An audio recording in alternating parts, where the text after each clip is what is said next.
Hi, this is Dan Aykroyd. He's progressive. He's beautiful. He's thoughtful. He's intelligent. He's powerful. He's positive. He is Stephen Cuoco on Power 98.5 Satellite Radio. Empowering listeners from the US to the UK. Live on air with Stephen Cuoco. I hope everyone is feeling how spectacular our weather has been for this month. Can you just see how incredibly gorgeous it's going to be for our summertime? Now, you all know I'm back here in the New York area. And yes, I am very, very happy to not be experiencing 124-degree heat in Vegas. Not going to knock it. I can handle it. I will say that my body is sucking up all of the moisture, all of the humidity that's out here. And right now, we're very, very low. We're in the low 70s. It's beautiful. The walks have been beautiful. The night walks have been beautiful. Going out for a cafe, having an evening cocktail, whatever it may be, I am loving this weather. And even though I'm sure probably by what would you guys say? July? July, we may be singing a different tune, but you know what? We've got shade, we've got breeze, we've got rain, we've got all the cozy weather that you can think of, and air conditioning. So one way or another, we're going to stay cool. Big shout out to everyone who's tuning in to Live on Air with Stephen Cuoco on Power 98.5 Satellite Radio, as well as Biz Talk Radio. All things Biz Talk Radio, Live on Air with Stephen Cuoco airs Monday through Friday, 9 a.m., 12 p.m., 5 p.m. Eastern, 10 a.m. Eastern Saturday, 9 p.m. Eastern on Sunday. You can head on over to biztalktv.com and find out all the latest and greatest over there. We've got any other updates? I do want to thank you. I do want to do this. My dear friend Johnny Wachter is no longer here with us. I would like to extend love to his family. I know they've got a GoFundMe page right now. They are working on getting enough monies to donate to charity. They need to bring Johnny back to South Carolina. You all know the story. I don't want to go too deep into it because I've got my good friend Jake Reiner with us today. But definitely check out if you've heard it in the news, support, reach out. I know portions of the money is going to go towards helping the family, and then the rest is going to go to various nonprofits. I don't have the names of what those nonprofits are. I believe one isn't one Samantha and Friends? I believe Marcos Papadopoulos had told me one is going to be Samantha and Friends. So it could be possibly even some of Johnny's favorite charities as well. Things have got to change in the world of entertainment. I've been having some conversations, and, someone had recently said that, they were surprised, 200 episodes on General Hospital, and still yet he did not have enough money to where he had to work as a bartender. I really hope the industry and the monopolies of the industry really change so that everyone has a fair chance to live out their life, their craft, their passion. We've got millions of actors out there. You got to figure we've got 8 billion people in the world. Several million inspiring actors is not a lot. That's a blip right there. That deserve a break and want a break. And they should not have to be dealing with the politics of the film and television industry when there is more than enough work and there are more than enough scripts and treatments out there that can be turned into a project We've got more than enough film festivals. My goal is to start a film festival here March 2024. I want to launch it. I was going to do it in November, but I'm going to do it in March. If I have to push it back to April, my birthday month, so be it. I don't want to do a summer film festival, so it's got to definitely be sometime in the spring. And I want to see what I can do to contribute to let producers and directors and screenwriters and actors and everyone know that I want to have this platform where people can come and celebrate and connect and corroborate with each other. And let's create work and business and great conversations on that. And I'm looking forward to getting Jake's perspective. You know, he's got a 10-year tenure as a journalist. He's a third generation of Hollywood comedy legends. He is Los Angeles born and raised, and a son of, as you all know, Rob Reiner. And he's the grandson of Carl Reiner. We're going to talk about Jake's projects, what he's doing, what he would like to see happen for other fellow actors in the industry, find out, is there any work going on? I know he's ready to work and get down to business. And, you know, I'm honored. I'm really honored. So let's bring Jake on if we can. Jake, welcome to Live on Air with Stephen Cuoco on Power 98.5 Satellite Radio and Biz Talk Radio. Hi, Stephen. Good to be here. I'm excited for you. And, you know, in that opening, as I was sharing, there's a lot of incredible, talented, actors and talent like yourself. I know you just recently attended the Beverly Hills Film Festival. Bring us up to speed. What's happening with you? Were you showing one of your films at the film festival in Beverly Hills? Yes. So I star in a movie called Love and Taxes. It's a 70s themed, sort of quirky rom-com, two-hander, just me and another character, Alexis Abrams, as my co-star. It was originally written as a play, and it's about a love story between a tax professional and accountant, which is my character, and his client. And they meet once a year to go over taxes. And in that time, I find out everything about her through her receipts and checks, and she finds out everything about me based on the pictures and my new office and things in my office. And we kind of discuss what happened over the past year. And then our timelines never usually match up, so it kind of keeps you guessing throughout the movie. But we debuted the film at two film festivals. One of them was the Myrtle Beach International Film Festival in South Carolina, which was great. We won a few awards there, which is awesome. We won for Best Comedy, and I won for Best Actor in a Comedy, and also first runner-up for Best Actor of the festival. And my co-star Alexis, she won for Best Actress. So we had a lot of momentum and a lot of swag, as you could say, going into the Beverly Hills Film Festival, which was a week later at the beginning of this month. And we premiered it in Los Angeles at the Beverly Hills Film Festival, which was really exciting. I had my first kind of Hollywood moment for myself. Obviously, I grew up in a Hollywood family and have been on many sets and many red carpets, but never for myself. So this was really, really exciting. My dad got to be there and see it. My whole family was there. We had a great response, a lot of support. And yeah, we're looking for distributors at this point. So that's been the biggest thing going on in my career at the moment. Are you proud of how far and what you've accomplished in your career, whether with support, doing everything, as in addition to what's happening with your representation? Are you finding that you're still enjoying it? Or where are you at, like, emotionally and mentally of what actors are having to go through now, especially post-pandemic and post, what was it? I'm having a moment here, the post-strike. Yes.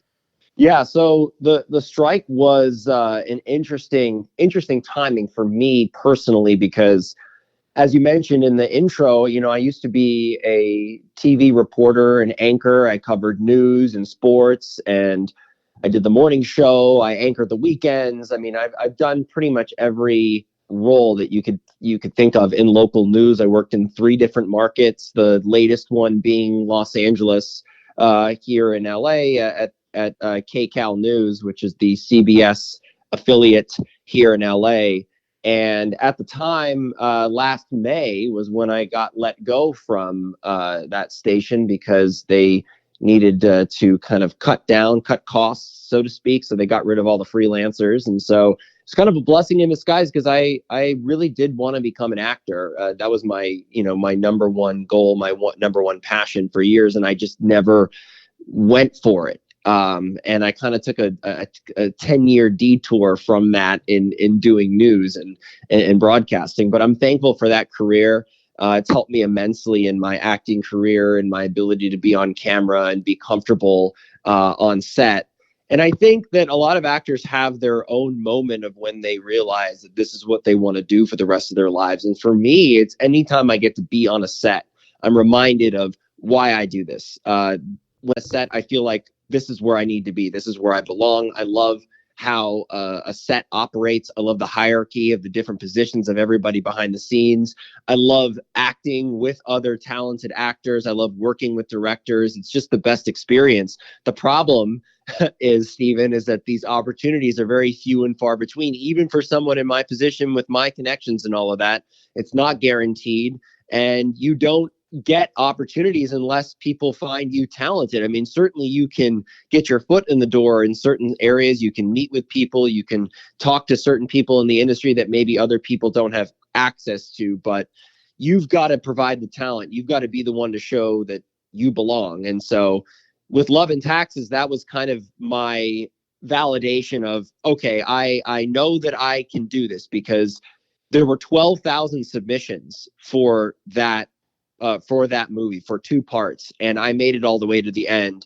And it wasn't because, I happened to be Rob's son. It was, I went through the audition process and I made it all the way to the end and I got the part and people got to see why I got the part. And that was the most rewarding thing of anything that I've done so far. But the strike came at a weird time because I was transitioning into becoming a full-time actor. Then the strike happened.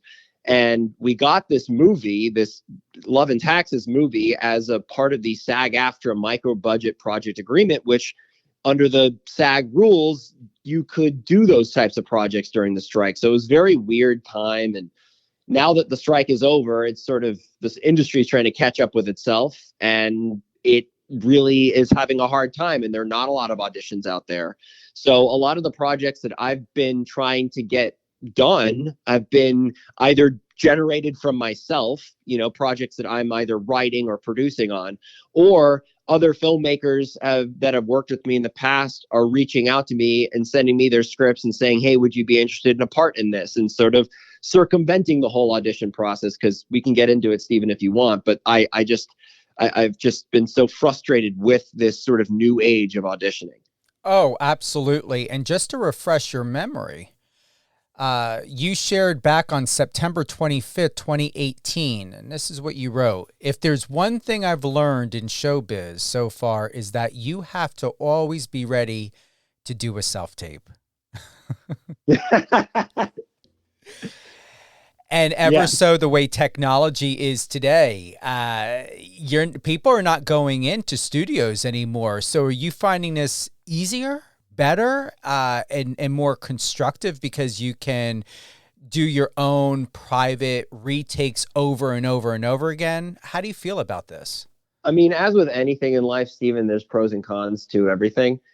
And since the pandemic, they've basically gone exclusively to self-tapes. Now, commercial auditions are more in-person, and they do have in-person auditions based on like requests and first come, first serve. And I know that a lot of people are doing Zoom auditions too, live Zoom auditions and all of that.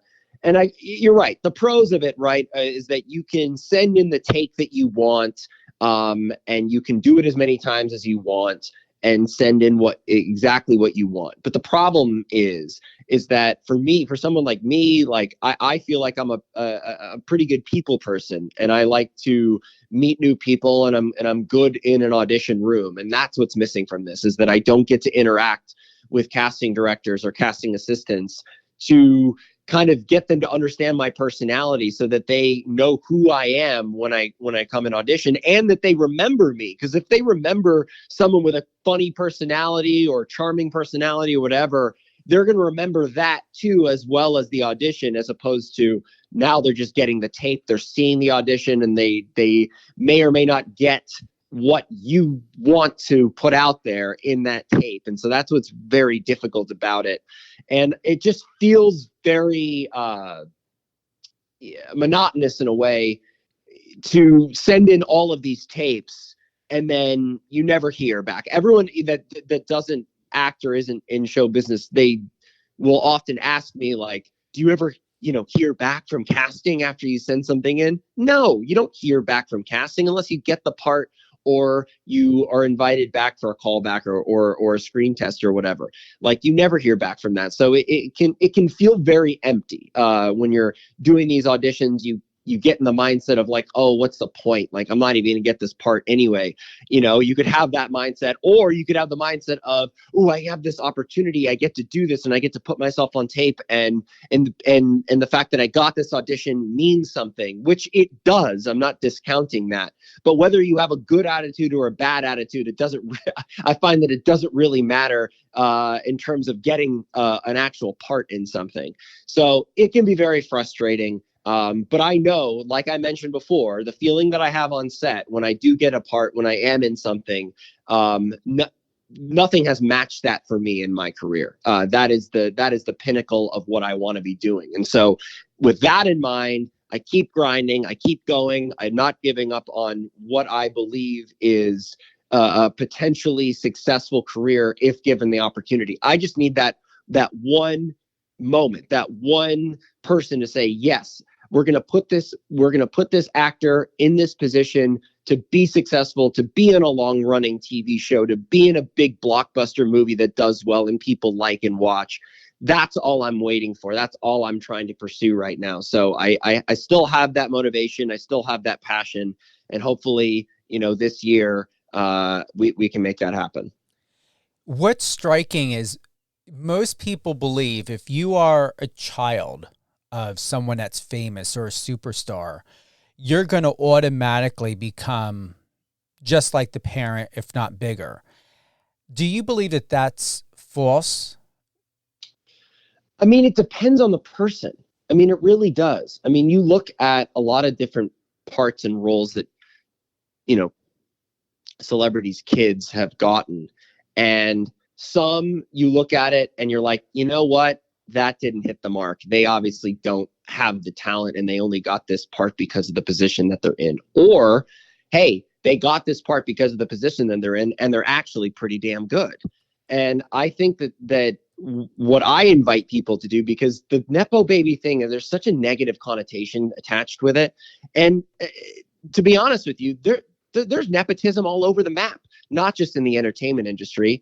And it is about who you know. And I don't know why it's so scrutinized in this business as opposed to other businesses. But I guess because it's so highly publicized and we're kind of obsessed with celebrity and reality TV and all of that and gossip and tabloids and all that stuff. So I get the interest in it. But it's so looked down upon that we kind of lose sight of, who is actually good and who isn't good. And, kind of a topical discussion right now is that Northwest performance in the Lion King at the Hollywood Bowl. And I don't think anybody is upset with Northwest herself, but I think what they're upset by are the parents that are putting this person in that position that clearly missed the mark. I mean, I'm not going to go into all of the takes and thoughts that I have about that performance, but I think we can all agree subjectively it missed the mark. And you kind of wonder why, parents that have that much influence and power, why they would put their child in a position like that, knowing full well, maybe they don't know full well that this person should not be in this position. So you kind of get a wide range of, instances and examples of that. But for me, like, the way I look at it is that I'm proud of where I've come from. I'm proud of the work that my dad has done and continues to do. I'm proud of the work that my grandfather did for all those years. I mean, both my dad and my grandfather are, in my opinion, pioneers of this entertainment industry. I mean, they are a part of some of the greatest, the greatest history in television that we've ever seen. I mean, my grandfather with the Dick Van Dyke Show, my dad with All in the Family. I mean, they're a part of history, and they're pioneers in a lot of different ways. So I acknowledge that where I come from. I'm proud of that. Obviously, I didn't get to choose the family that I was born into, and I think people lose sight of that as well. But it's what you do with that opportunity. It's what you do with that background that matters. And for me, it's like, yeah, I acknowledge where I come from. I acknowledge that maybe I get certain opportunities that maybe others don't. But once I get that opportunity, I want you to judge for yourself. Is he good? Do we like him? Is he terrible? Do we find him funny? And kind of open myself up to that criticism, because I know that criticism is going to come regardless. But I hope that people can see, they acknowledge where I've come from, but hey, wait a second, this guy actually has talent. What do you know? So that's kind of my take on the whole nepotism thing.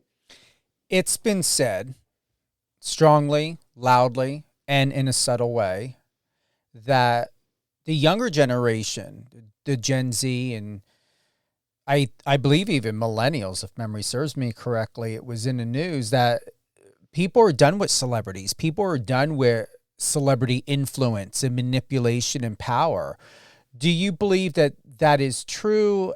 And either way, because that is a reference, a statement, a feeling, and a belief that has come out, do you believe then this is even more of a better time because you don't have that typical celebrity star power? You're Jake Reiner. You're just like us, I would say, even though you and I are in light, very well known, or people have an idea, or they know, or they've heard of us. So I wouldn't say like we're excluded from a certain level of success. But would you agree that you and I are in a sweet spot because no matter of our name, who our family members are, or anything else, that we have a better chance to relate and to build better rapport with the public that is much more organic and natural than the way it used to be back in the 80s and 90s and early 2000s? I mean, certainly we have the, experience because this is the sort of the environment that we grew up in. I certainly watched from the sidelines, my dad when he would, present an award or give a speech somewhere or do an interview on TV.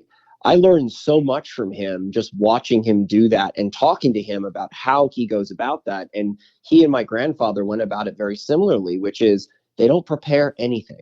They go there and they don't think about what they're going to say. They don't think about the questions that they're going to get. They just listen and react, which is such a, when you think about it, it is what we're all trying to do as actors, is to make it look as natural as possible, that you're in the moment, you're listening, you're reacting, you're responding, and are you believable? And so that idea that you just kind of take what you get. And my dad always says, you take what the room gives you. And my grandfather for years hosted the Directors Guild Awards, and he never wrote anything down. He never wrote any jokes down. He just came out and he reacted to what he was given based on a past presenter, based on an audience reaction, someone in the crowd. He was so great at that it was so raw, and we were all experiencing the same thing at the same time. And it was so damn funny that they kept asking him to come back and continue to do it. So yeah, there are advantages to kind of growing up in this environment and understanding what it is you need to do when you're in front of a camera or in the public eye. But I think one other point that I wanted to make is that, yeah, I think that, certain celebrities' kids are in better positions than others. based on maybe how big of a celebrity their parent is, how influential they are in the business, or based on, their own, Instagram and social media following. That's a big thing that I've learned, and that I've talked to a few publicists about, is creating your own content, which you know a lot about, Stephen, and generating your own celebrity and putting content out there that people respond to and get views and likes and follows and all of that. And then if studios or producers or whomever see that you have a big enough following to where if we put you in a movie or put you in a TV show, you're going to matter. You're going to matter to the audience. People are going to want to watch you because they recognize you from your social media presence. Then they're more likely going to want to book you. And I think that that's kind of the era that we're in, is that you kind of have to be somebody already to get these big studio parts, like in Dune or in big shows out there. Now, there are casts and shows that kind of create their own celebrity, kind of like The Bear, if, for example. I mean, there aren't a ton of like big name stars on that show, but because the show was so successful and it's a terrific show, people now know all of these characters and all of these actors, and then they can parlay that into other roles and things. So it's a very fascinating time that we're living in, and it can be very frustrating, but it's all about trying to find your avenue and try to find, there's so many different ways to get your name out there and to be successful. You just got to find the right lane, the right way to do it. Have you ever considered voiceover work? When I look at you, for some reason, I'm thinking you should have been the role of Woody in Toy Story. I don't know why. That is, it's funny. That is actually my favorite animated movie of all time. Okay. Yeah. See, it came right to me, and you never even told me that. I see Toy Story. Exactly. I see animation. I just see a lot of things. I mean, even doing like maybe a Skittles commercial or whatever, you're very multi-talented. And what's striking is, and it goes back to one of our conversations, you are in the perfect spot to create the legacy that you want to be known for as an actor. I would say you've got producer skills about you, for your name. There's just so much you have to look forward to. Well, thank you. Yeah, I obviously would do voiceover work if I ever got the opportunity. I think voiceover acting is such a different animal. I've not really done much of it, but from what I can see, you're a lot of the times acting with no one else in the room, and you're having to generate. You're having to emote and generate these feelings and become this animated character in a studio with headphones on and a microphone. So I would love the opportunity to do anything. I'm in a position right now where there would have to be a ridiculous project and put myself in a ridiculous position and compromise something to where I would turn something down at this point. So I am open and ready for just about anything. What's incredible is you are highly spirited. You're funny. You've got a great personality. The video we talked about before on your Instagram where you stub your toe.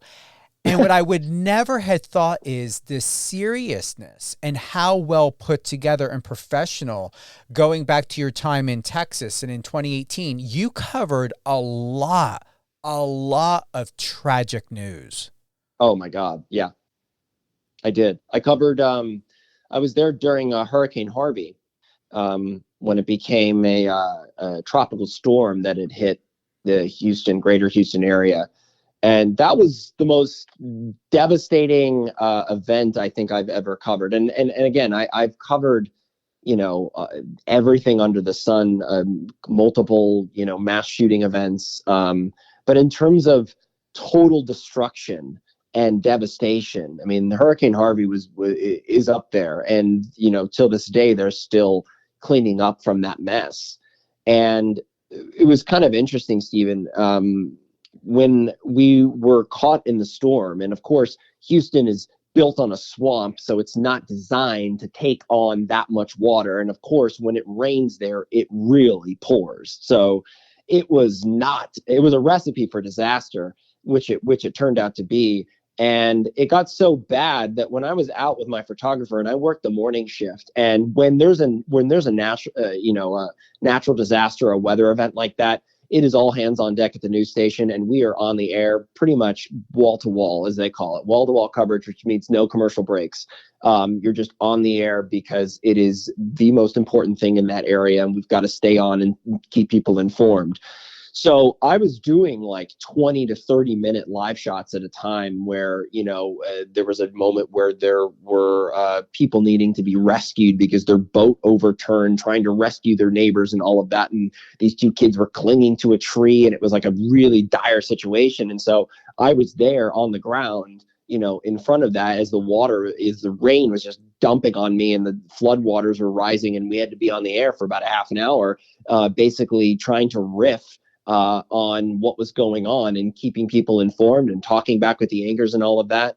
And the flooding got so bad that we couldn't even make it back to the station. The highways were all screwed up. And so luckily where we were trapped was close to where my photographer, Damon Sales, lived. I basically just lived with him for a few days. We took the truck to his house, parked it outside, and basically went inside. His wife, Lannis, lovely person, was like, come on in, you can stay with us. And that was kind of the theme of that, was like, people knew that everyone was kind of in a dire situation. So everyone kind of came out and the community came together, and people were very helpful during that time. And so I think interacting honestly with, people every day, with strangers every day in different communities. And of course, I grew up in LA, one of the most, liberal areas of anywhere. And I was sort of put into Texas, and I've never lived there before in my life, but it opened my eyes to so many different perspectives and so many different people and walks of life that, I think has helped me, in acting, to be honest, because I have met so many people from so many different walks of life that I can empathize, maybe not, totally connect with what they went through and what their background is, but I can certainly empathize and sympathize with these people that, if I ever have a character that's similar to that, I can get into that mindset. So yeah, it was an incredible experience, being in Houston, because that is a city where a lot of national news happens because of how widespread the news is there. And so there was a lot of different events like that in Houston. I just got this sent over to me to bring you back and to talk about Woody and Toy Story. You had posted, it's incredible what a new hat does to a person. You did some news coverage on trail riders arrive for rodeo, and you're there, I guess, with your brand new hat. So talk about Woody. Yeah, I got to play. Well, I wasn't really playing Woody on TV, but I felt like Woody, one of my favorite characters of all time. But I felt like, I'd been in Houston long enough. It's time for me to get a cowboy hat. I mean, why not? Let's just fully buy into this. And I got some cowboy boots too. And so I went to like a boot barn or one of those stores, and I went in and I said, look, and I said to the person there, I was like, look, I'm a moron. Just want to let you know, I'm a moron. I don't know anything. I need your help on finding a good hat. And so we purchased the hat. And I think, honestly, people ask like why I did broadcasting for so long, if I wanted to become an actor. I honestly felt like at every turn I was playing a different character on TV. I mean, it really wasn't myself. It was a version of myself. So whether I was wearing a cowboy hat, or I was, in the floodwaters in full rain gear, or just, a regular reporter on the beat, I was a different version of myself. Because if I really was myself, Stephen, I would probably get fired in a second, because I would kind of let my guard down and kind of just say what I want, which, I towed the line a few times. I have to say, I did toe the line. I pushed the envelope a little bit as far as I could, because I felt like, in certain situations, in certain stories, I can kind of, allow my personality to kind of shine through. But in other, more serious stories, I kind of had to button it up. Now, hey, you are more than welcome to shine your beautiful light in your personality, I believe, as much as you want, because I had enough of it back in the 70s, 80s, and 90s, where everything had to be suppressed and swept underneath the carpet. What I love most about your generation and who you are as a person and as a man and a professional is you speak your truth. You're not stupid about it. You're not ignorant about it. You're not reckless about it. You have a great sense of who you are and what you're about and what that means. And you will always have my support to do what's best and to shine that light and to express your truth. And you do it exceptionally well. Well, not many people can say that they will always have the support of Stephen Cuoco, but I'm honored to be able to say that today. You're welcome. Yes, you do. Just to bring everyone up to speed, we've got Mr. Jake Reiner. He recently starred as the co-lead in Love and Taxes, a 70s era independent romantic comedy feature. The film won Best Comedy at the 2024 Myrtle Beach International Film Festival, and Reiner took home the award for Best Actor in Comedy. This is why, once again, Toy Story, voiceover, cartoons, animation, I really want you to get involved in that. And to add to, Jake, not only are you an award-winning actor, you are the co-host of the Incline Dodgers podcast. What is that about? Where can we listen? Are you a diehard Dodgers fan? So yes, I am a diehard Dodgers fan. I have a Dodgers tattoo on my right shoulder that I've had since 2014. I bleed Dodger blue. Both my grandfather and my dad were Dodgers fans, and kind of passed it down to me. So I've always loved the Dodgers. Baseball is my favorite sport by far.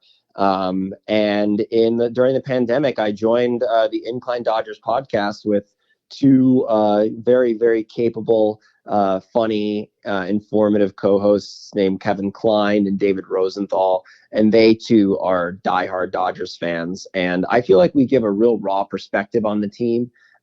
We praise them when they deserve to be praised. We criticize them when they deserve to be criticized. And when they get knocked out in the first round in consecutive years, we really get on them. So it is a very raw, real type of podcast that I feel like not a lot of people, that do Dodgers podcasts are really, we're not afraid to say how we feel and what we know. And you can listen to that podcast pretty much anywhere you get your podcast. Just search the Incline Dodgers podcast. If you're interested, I don't know if your audience, are Dodgers fans. Certainly in the New York area, I'm sure there's a lot of people that used to be Dodgers fans in the Brooklyn days, but now have given up on the team because they were so offended when they moved, which I completely understand, but also very thankful that they landed here in Los Angeles and have continued to stay here and have had success. And I'm still searching for that elusive World Series title that didn't come in a pandemic shortened season. So we're still waiting for that. But yeah, love the podcast. It's really taken off, and it's a real hobby and passion of mine. I kind of describe it this way. It's Dodgers therapy for me, because it's an outlet for when we're watching the team and I can, give them a bunch of praise when I need to and really go in on them when they're not doing well. And then I get my feelings out and I don't end up exploding later at anybody else because I have emptied the tank on the Dodgers on the podcast. I love it. I really do. And we're going to find out who's a Dodgers fan, whether you're listening on Power 98.5 satellite radio or Biz Talk Radio. Check it out. The Incline Dodgers podcast.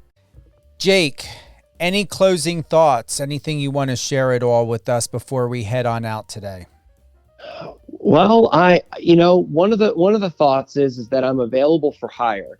I am ready to work. I love what I do. I love getting the opportunities that I've gotten. I want more. I'm hungry. I'm never going to stop being hungry.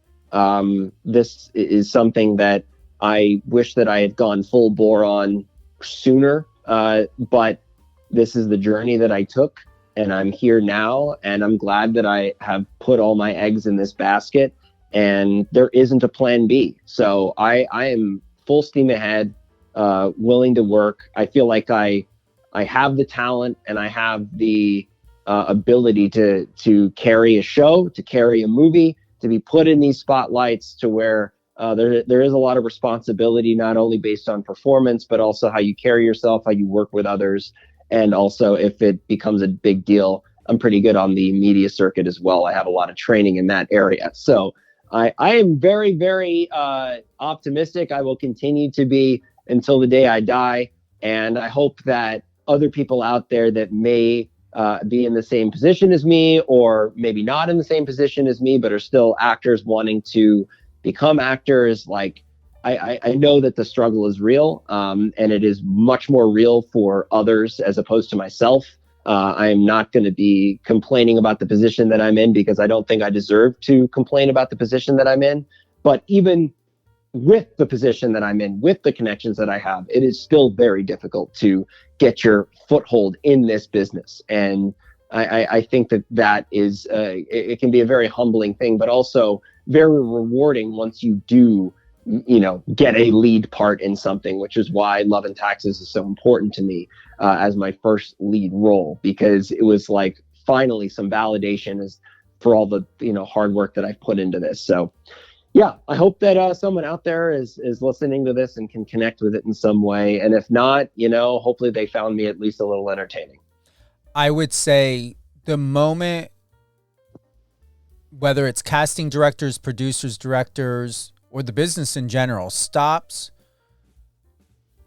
forcing an idea of an identity of what they may think you should be, Jake, and how you should be, and anyone else, and just allow you to be the talent and to tell a story, because that's the responsibility of a journalist, of an actor, of a producer, a director, or a writer. We're supposed to tell the story. We're supposed to gift the privilege and opportunity and trust and hope and understanding with compassion, that when we are sharing, we're allowing the person who's viewing it, who's listening to it, to interpret the message for themselves. That's what we're supposed to do in what we do, is to teach and inspire. And once the people who like to control things stop controlling it and allow you as Jake Reiner and me as Stephen Cuoco to just be ourselves, and allow us to tell you and to show you and to express to you our interpretation to the best of our ability for the talent and the gifts that we have of expression, it would be a lot easier, instead of trying to take who you are as Jake Reiner and dissect you and season you and chop this off and maybe add a little bit. Instead of manufacturing you into an idea to fit something, just take and find all the best aspects of who you are, and let's see what we can do to make it work. Isn't that, and I'm being slightly sarcastic here, but Jake, isn't that the whole point of people taking acting classes, voiceover class? They get training for a reason. Why are people paying and also, for training? I want to give a shout out to Raw Acting Studio here in Venice, California. I've been working with the amazing Guy Camilleri for a few years now, and he's really opened my eyes to different ways to prepare for a role, different emotions to tap into, different ways to get yourself into the mode of this character. There's so many different ways that you can do this job, and I'm just very thankful for him and the work that I've been able to do in that class. But you're right. I mean, we do take these classes. We do, bust our ass, and I think that, the way I've looked at it is like a lot of people in my position could just kind of rest on their laurels and like, oh, I'll get an opportunity whenever I get one. And it doesn't really matter because I have these connections and I'm just going to, get an opportunity thrown my way anyway. But I want to look at it in a different way, which is I'm getting these opportunities and I'm going to prove to you. It is such a great challenge for me to be able to prove to you that I deserve to be here and that I do have the talent to back up the opportunity that I'm getting. And so I use that as motivation. And I think that anybody that, is working hard towards something, you got to find what's that motor, what's that driving force. And I think that anytime I get onto a set, and honestly, anytime that I walked into a new environment, I knew that people had this idea of like, oh, he only got here because of his dad. People on Twitter and social media would always come for me and saying, oh, he's only in his position because of his, his meathead dad and his liberal whatever. He only got here because of that. And that couldn't be obviously further from the truth, but it does have that. I do have that chip on my shoulder of I'm going to prove to you that I deserve to be here. And then you can judge. And I know people are going to prejudge anyway, but I'm hoping that maybe those people that are prejudging have their minds turned and can have their minds open to looking at this objectively. I agree. Get to know the person, get to know and take the opportunity to sit down and learn something. I learned something from someone today that I've known since 2017, 2018. And I just found out even more what an crazy, awesome, full of sense and sensibility this human being is. Yeah, exactly. I'm one of the most judgmental people that you'll ever meet, and I won't shy away from that and anybody who says that they're not judgmental, they're BSing because we all do it in our minds if we don't say it out loud. So, but I mean, the great thing about judgment is that you will have those judgments leading into a situation. And then once, new facts are presented or new performances are shown to you, then your judgment will change, hopefully. And for those that still want to be haters, then they're always going to be haters. Any closing thoughts, Jake? No, I think I've had several closing thoughts, Stephen. So you can just pick one of those thoughts to end the interview on. I gave you permission. I can keep going because like you're full of life and full of information, and I know we haven't even scratched the surface of what you can teach us and acknowledge by shedding insight. So yeah, I just had to ask. I appreciate it. Anytime. Jake Reiner, Love and Taxes, a 70s era independent romantic comedy feature, and he won and the film won for Best Comedy at the 2024 Myrtle Beach International Film Festival, and Reiner took home the award for Best Actor in a Comedy. And Jake is also the co-host of the Incline Dodgers podcast. Anything up and coming as we close out, projects, films, anything this summer, this year? Yeah, I've agreed to be in a feature film that shoots at the end of July, which has been great. It was one of those opportunities where someone sent me a script that I'd worked with before, and I was really jazzed about that. So it's not official yet, so I don't want to reveal too much about it, but that's something that I am attached to. I'm also working on a sizzle reel of this kind of 50s, 60s era TV show based on an old famous jazz club called the Crescendo, which was on the Sunset Strip, and it's about the owner of this establishment who is kind of an unknown, I guess, in the wider perspective, but certainly in the inner circle of the best jazz musicians at the time, the best, the most famous celebrities at the time. They all flocked to the Crescendo to hear these amazing performances. So I play the main character of that, Gene Norman, and so we're working on putting that sizzle reel together. And I'm very excited about that project. So yeah, there are a few things in the pipeline. I'm excited, and I hope I get a phone call, a text, or something, because I would like to be up front and center and support you however I may. Yes, definitely. You will be one of my first calls for sure. I appreciate that. Thank you so much, Jake, for being with us today. Of course. Thank you for having me. You're welcome. If you want to hold the line, and we're going to close out now, we'll go ahead and just we'll have a final private chat if you like. Sure. Perfect. Thank you to everyone who's tuned into Live on Air with Stephen Cuoco on Power 98.5 satellite radio, as well as Biz Talk Radio.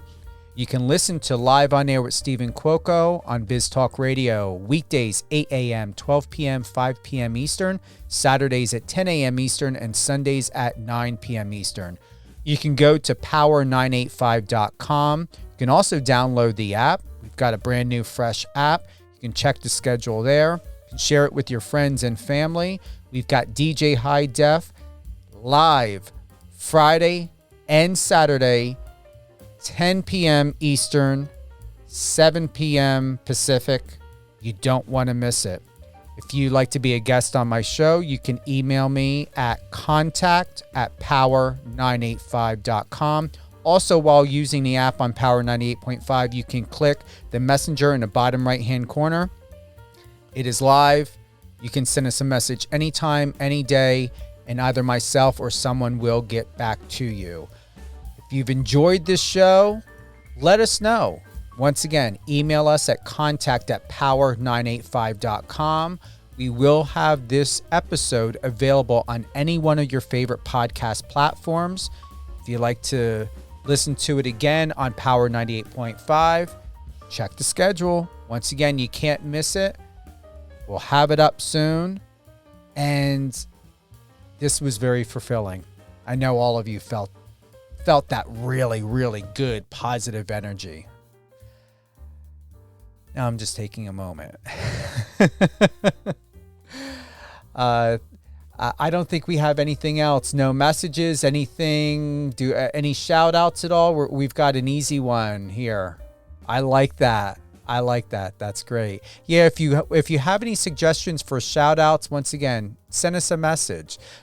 We've been getting a lot of track submissions. If you have an MP3 you would like us to listen to for consideration, definitely email it to us. The other email, and I'm glad this was mentioned, most people are using is power98.5radio@gmail.com. I know that's on all of, as last I check, the contact list that a lot of the agencies and everybody is using, but I like to throw in a contact at power985.com out there as well, because that goes directly to me.